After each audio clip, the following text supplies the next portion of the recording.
샬롬, 안녕하세요. 저는 간증하겠습니다. 저는 충북 진천에 있는 한 교육정책연구기관에 다니고 있는 직장인입니다. 서울에서 충북으로 출퇴근을 해야 하기 때문에 매일 새벽같이 일어나서 편도 2시간, 왕복 4시간을 통근버스에서 보내고 있습니다. 매일 새벽 예배를 드리고자 할 때는 그토록 일어나기가 힘들었던 새벽 5시에 출근을 하기 위해서는 벌떡벌떡 잘 일어나는 저의 모습을 보고는 하나님께 참 민망한 마음이 들었고, 그렇다면 통근버스에서의 시간만큼은 온전히 하나님께 몰입하는 시간으로 보내야겠다는 생각이 들었습니다. 그래서 요즘은 통근버스에서 기도하고 말씀 읽으면서 하나님과 교제하는 시간을 갖고 있습니다. 저는 요즘 이 통근버스에서 참 특별한 많은 경험을 하였는데요. 그 중에 한 가지를 오늘 이 시간에 성도님들께 나누기를 원합니다.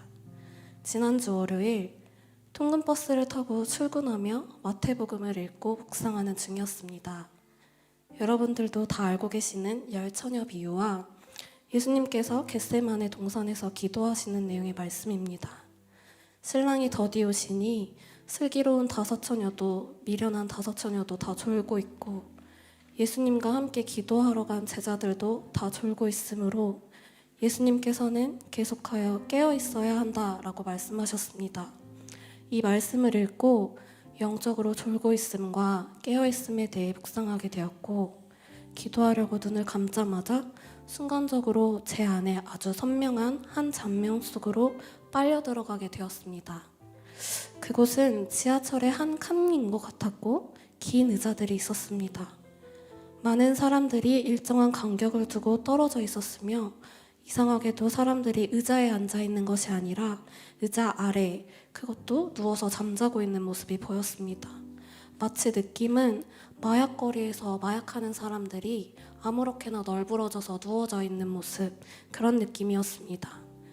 그리고 누워있는 사람들은 외국인들이 많았습니다. 백인, 흑인, 중동인, 아시아인, 남미 사람들 등등 다양한 인종의 사람들이 보였습니다. 순간 선명하게 그 장면에 들어간 것 같이 보였다가 이내 사라져서 뭐가 뭔지 모르겠었습니다.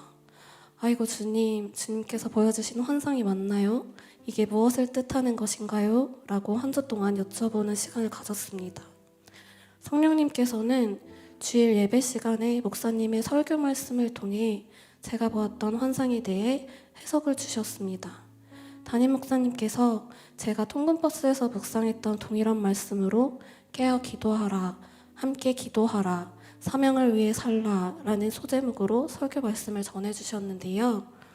미국에서 일어난 트랜스젠더의 살인사건, 넷플릭스 드라마에서의 교회 혐오 모습들을 말씀하시면서 교회에 대한 혐오와 차별이 만연한 이 시대에 전 세계 교회들이 잠들어 있다, 깨어 기도해야 한다 라고 말씀하셨습니다. 저는 곧바로 깨달았습니다. 제가 버스에서 선명하게 보았던 그 장면은 전 세계에 있는 크리스천들 한 사람 한 사람들이 잠자고 있는 모습을 보여준 것이었습니다. 지하철에서는 의자에 바르게 앉아있는 것이 때와 상황에 맞는 올바른 자세입니다. 그런데 의자에 바로 앉아있지 않고 아무렇게나 널브러져 잠자고 있는 모습은 전혀 때와 상황에 맞지 않는 행동이었습니다. 즉, 마지막 때를 살아가는 우리들에게 예수님께서 명확하게 깨어 기도하라 라고 말씀하여 주셨음에도 불구하고 많은 전 세계 크리스천들이 이 시대의 때와 상황을 분별하지 못하고 널브러져서 잠자고 있었던 것입니다.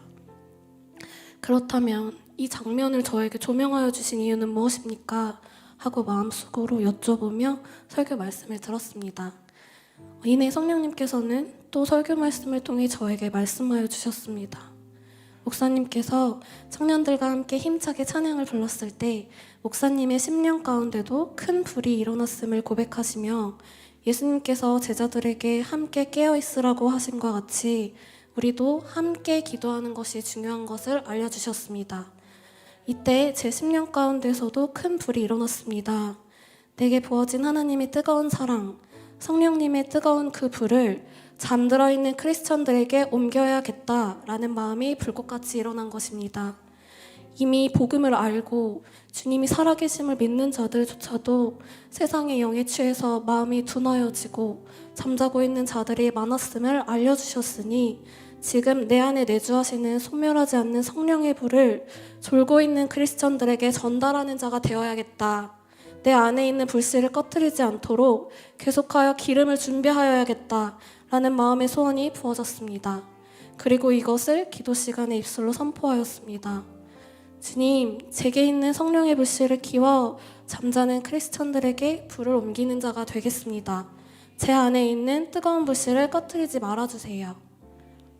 입술로 이렇게 선포하고 나니 이것이 저의 비전이 되었습니다. 그리고 성령님께서도 이를 동의하시고 기뻐하시는 것만 같았습니다. 사람이 마음으로 믿어 의에 이르고 입으로 시인하여 구원에 이른다는 로마서의 말씀처럼 저의 비전과 부르심에 대해 마음으로 믿고 입술로 선포하고 나니 성령님께서 이 일을 함께 행하며 역사하여 주실 것이 믿어졌습니다.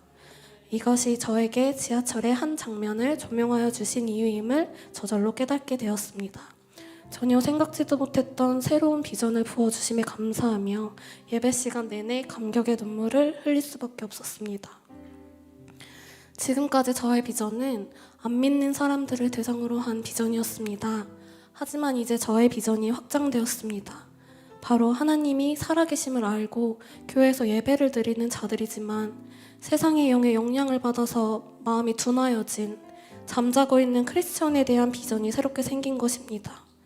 사실 어떠한 방법으로 어떠한 구체적인 전략으로 잠자는 전 세계 크리스천들을 깨워 함께 붙할 수 있는지 저를 어떻게 사용하시려는지는 잘 모르겠습니다. 이 부분에 대해서는 지혜를 구하며 나아가야 할 것입니다. 그러나 한 가지 분명한 것은 우리의 겉사람은 낡아지나 우리의 속사람은 날로 새로워지는도다 라는 말씀처럼 날마다 성령 충만하여 주님과 교제하고 날마다 변화되는 나의 모습을 주변에 증거하는 것, 바로 그것이 이 부르심의 시작이 될 것이라는 것입니다. 제가 받은 이 비전이 우리 모두의 비전이 되기를 소망합니다. 지금 졸고 있다면 이제는 깨어 함께 기도하고 깨어있는 사람들 모두가 합심하여 날로 새롭게 변화되고 우리의 입술로 주님을 증거할 때 우리의 작은 불씨가 모여 큰 불로 타오르게 될 것입니다. 이 시대에 하나님께서 교회를 통해 행하실 일들을 기대하며 나눔을 마치겠습니다. 들어주셔서 감사합니다.